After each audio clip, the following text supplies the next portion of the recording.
They disappear for days. You panic. That is not an accident. That is a calculated scarcity strategy worth millions. And the most unsettling part is not that narcissists use it. The most unsettling part is that it works on almost everyone. On executives with MBAs, on seasoned investors who have survived 3 market crashes, on therapists who literally teach other people how to recognize manipulation. Intelligence does not protect you. Awareness barely protects you, because this trap does not operate in the rational mind. It operates somewhere older, somewhere darker, somewhere your logic cannot reach in time. Today, we are going to pull this mechanism apart. We are going to look at the behavioral economics underneath the emotional chaos, the neuroscience underneath the obsession, and the specific architectural decisions narcissists make consciously or unconsciously to engineer your unconsciously, to engineer your pathological dependency. And then, because this channel exists at the intersection of dark psychology and practical power, we are going to examine how the exact same principle moves billions of dollars in markets, luxury brands, and tech ecosystems every single year. Not so you can weaponize it against people, so you can recognize it when someone is weaponizing it against you, and so you can understand why the most valuable positioning strategy in any competitive market is, at its core, the same psychological code your nervous system runs. Someone suddenly goes cold. This is not a self-help video. This is a systems analysis. Sit with that. Section 1. The architecture of artificial scarcity. Scarcity in classical economics is a statement about supply. There's not enough oil. There's not enough land. The resource is finite. Demand exceeds availability. Price rises.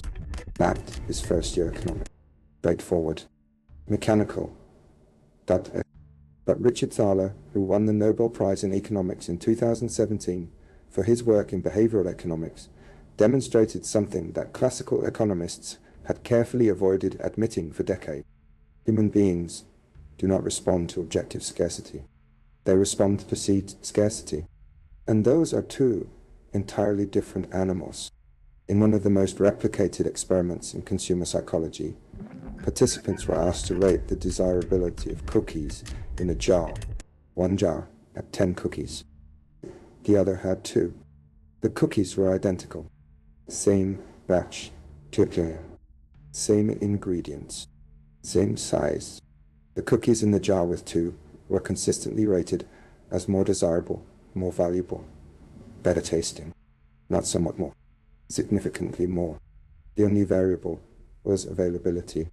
The mind, confronted with limited supply, manufactured a narrative of superior quality to justify the desire it was already feeling.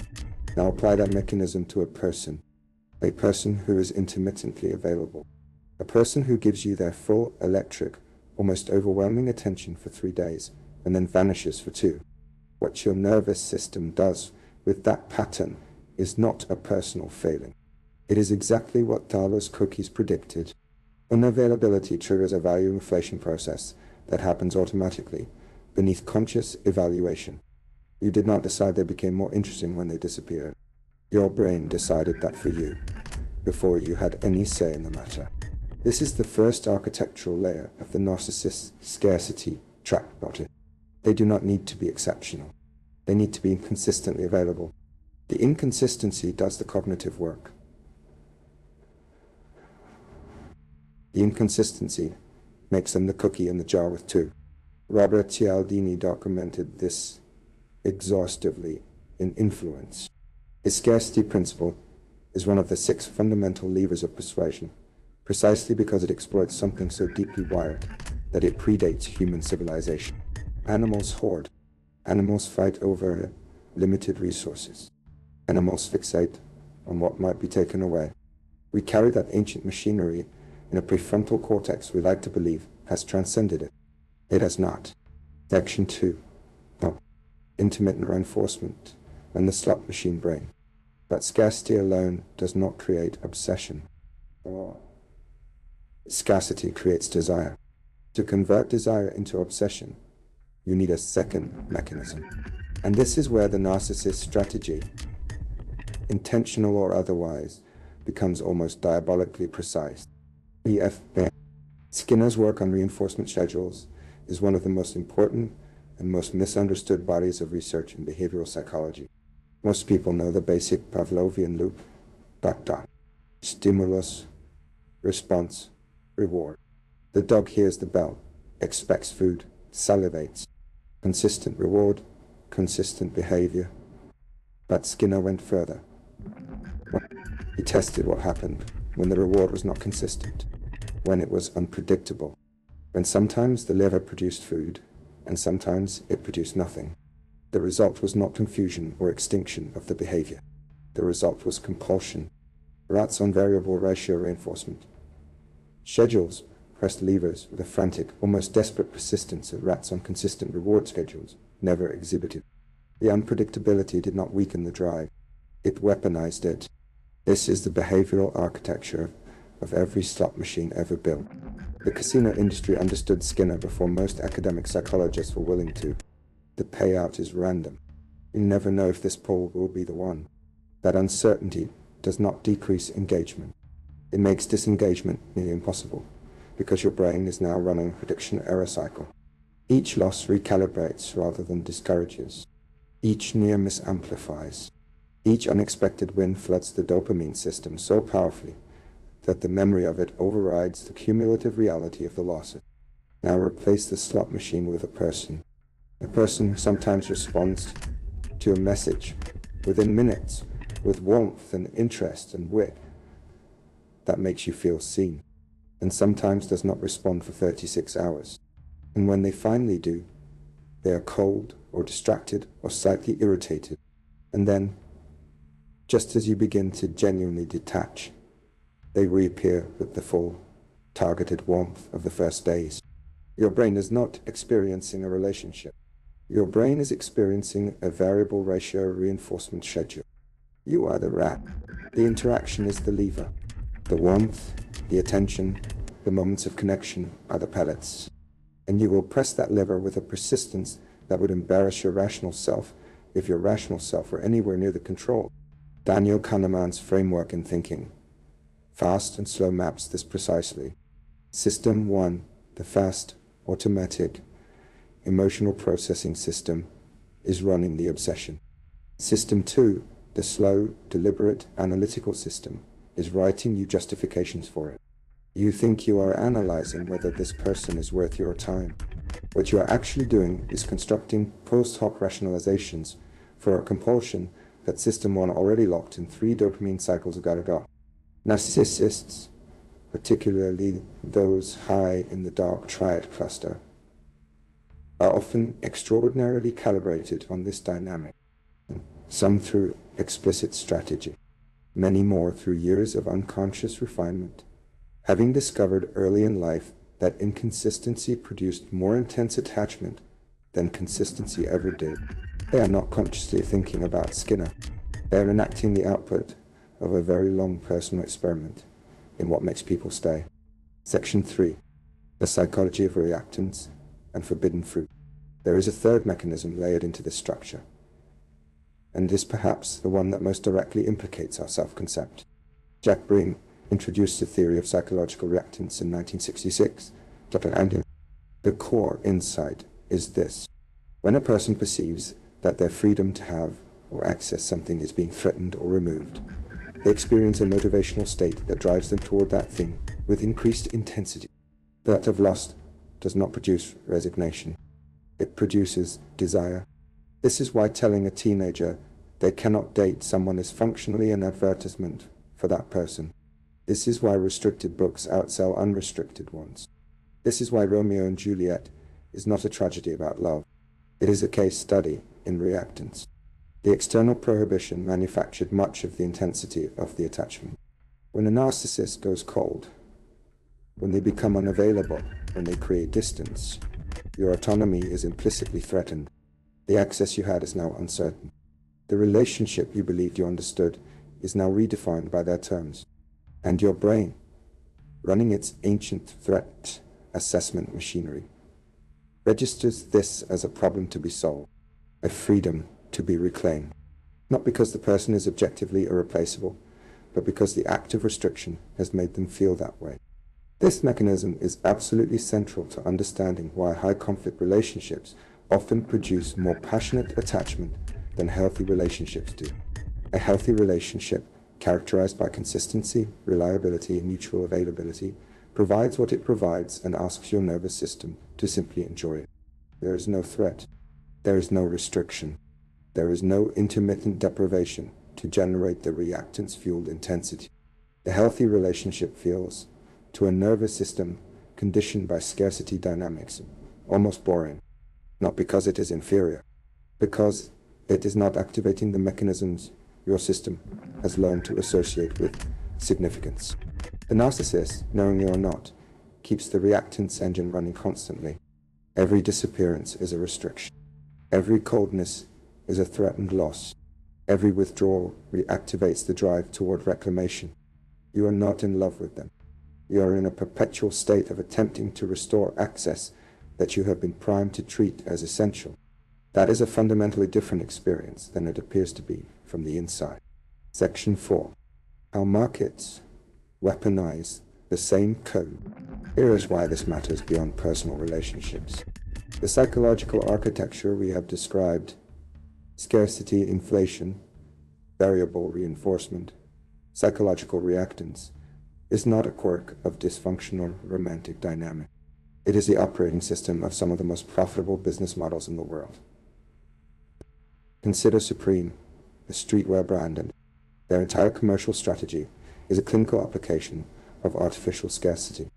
Limited weekly drops, quantities so controlled that demand permanently and structurally exceeds supply. The products are not objectively superior. The quality, by most independent assessments, is adequate but not exceptional. What Supreme sells is not clothing. It is the experience of scarcity, the restricted access, the queue, the sold-out page, the secondary market where prices triple immediately after release. Their customers are not consumers making rational utility calculations. They are nervous systems running the exact same value inflation code that Fowler's cookie experiment identified, with 2 cookie jar with a logo on it. Apple, for all its genuine engineering excellence, has understood this from the beginning. Steve Jobs was not just a product designer. He was a scarcity architect. The controlled release, the deliberately limited early availability.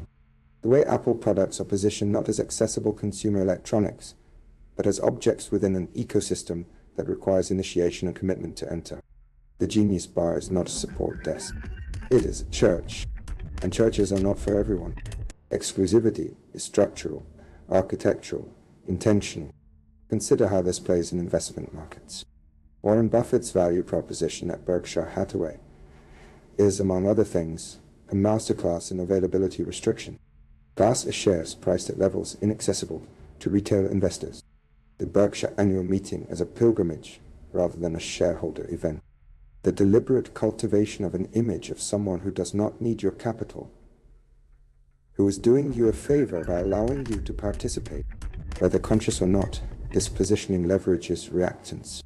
The investor who cannot simply buy access must earn it, must want it, must justify it. And the wanting, as we have established, inflates perceived value independent of underlying fundamentals. Amazon Prime's architecture is worth examining here too. Thaler and Sunstein's work on behavioral nudges is embedded in Prime's design. The free trial is the warmth phase. The automatic conversion is the cold withdrawal. The friction of cancellation is the reactance trigger. Leaving feels like losing something, activating the same loss aversion that Kahneman measured at roughly twice the psychological intensity of equivalent gain. You do not keep Prime because you calculated that you extract more value than the annual fee. You keep Prime because cancelling feels like a loss, and Kahneman showed us that losses are not processed rationally. Section 5. ethical application, and the line you cannot cross. The most important question this analysis generates is obvious. If these mechanisms are this powerful, if they work on intelligent, aware, educated people, what is the ethical boundary of deploying them? There is a meaningful distinction between leveraging human psychology to create genuine value and leveraging it to extract value while delivering nothing. That distinction is not always clean, but it is important. Creating artificial scarcity for a product that genuinely has limited production capacity is honest. Manufacturing false scarcity through deceptive stock indicators or fake countdown timers, which a 2020 study by the Norwegian Consumer Council documented extensively in the hotel and travel booking industry, is fraud.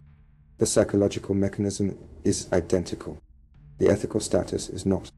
Building a personal brand that positions you as selective about clients, about speaking engagements, about partnerships, is a legitimate application of scarcity positioning. It signals standards. It filters for serious counterparties.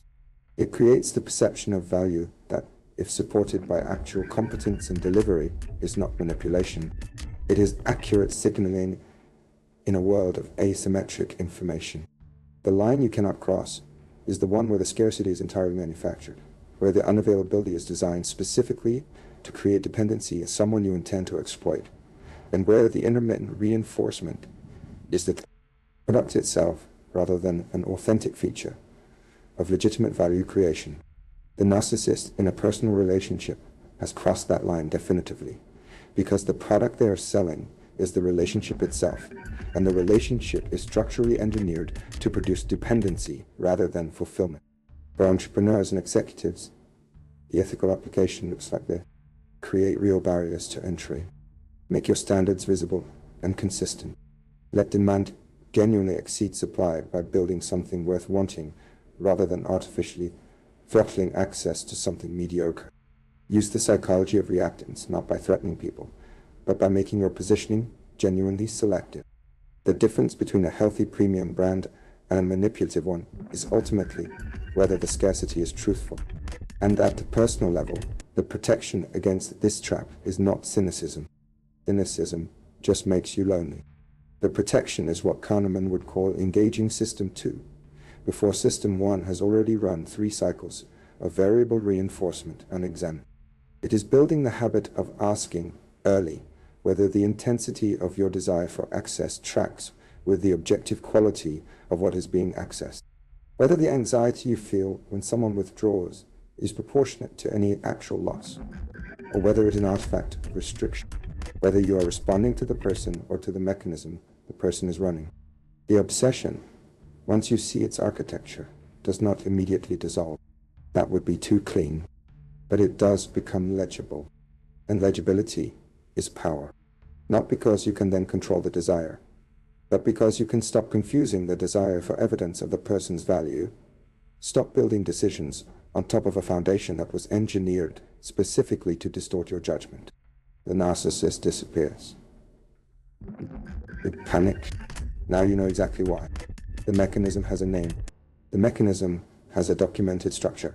The mechanism has been studied in rats, in consumers, in investors, and in the clients of luxury brands for half a century. It is not mysterious. It is not proof that they are special. It is a 6-decade-old behavioral economics finding running in your nervous system without your permission. That is what power looks like from the inside of a trap, and knowing the trap's architecture is the first thing that resembles a way out. If this rewired how you think, subscribe.